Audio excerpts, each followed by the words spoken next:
Hey everybody, it's Lynnea here for Miss Ink Stamps, and first of all I have to apologize for my scratchy voice.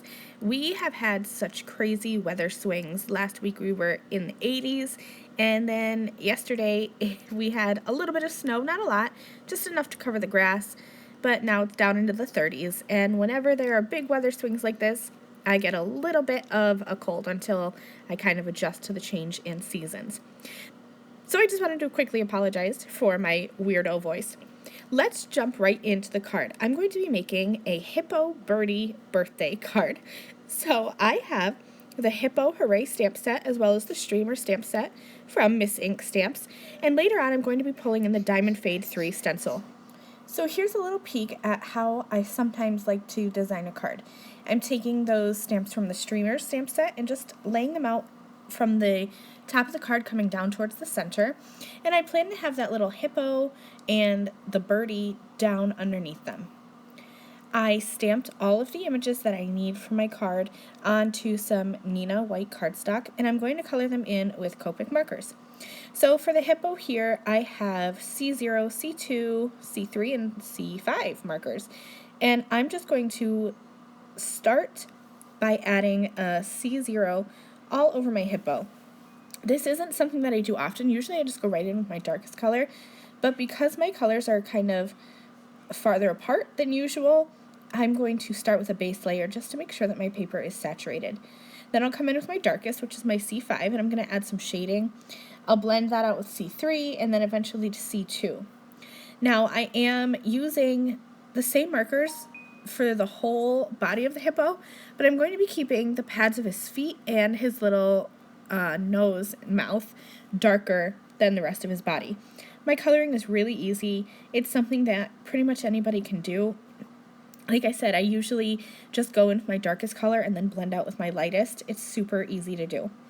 So here's an example of that with this streamer. So I'll be using BG15 and BG13. So BG15 is my darker.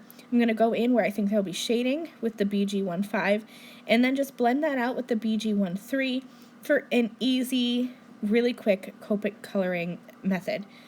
You can definitely add a whole bunch of shading and details to your coloring, but honestly that's not something I'm especially good at, so I tend to keep my coloring simple. Once the coloring is done, I will cut them out with my scissors and set them aside.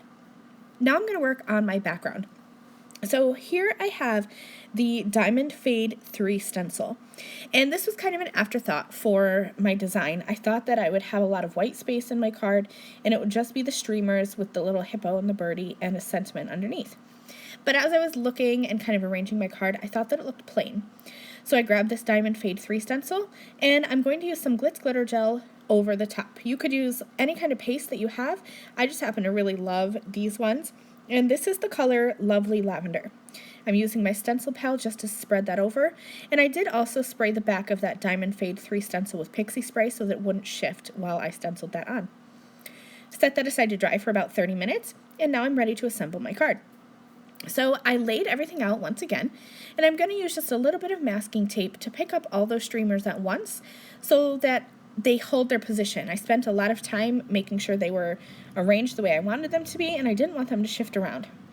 So then I can add some foam tape to my little hippo and my birdie images, and as well as my sentiment.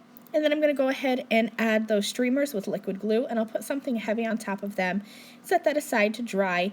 Doesn't take long, maybe about a minute or 2 minutes. I just wanted to make sure that it was completely dry before I removed my tape. And here is my finished Hippo Birdie card. Thank you guys so much for joining me. I will have the Miss Ink products that I used for this card linked below in the video description. Remember to subscribe to the Miss Ink Stamps channel. And thank you so much for watching. Bye! Thank you again very much for watching this video. If you liked this video and you'd like to see more from me, please hit that subscribe button that is on the screen now. And here are a few other videos that I thought you might enjoy.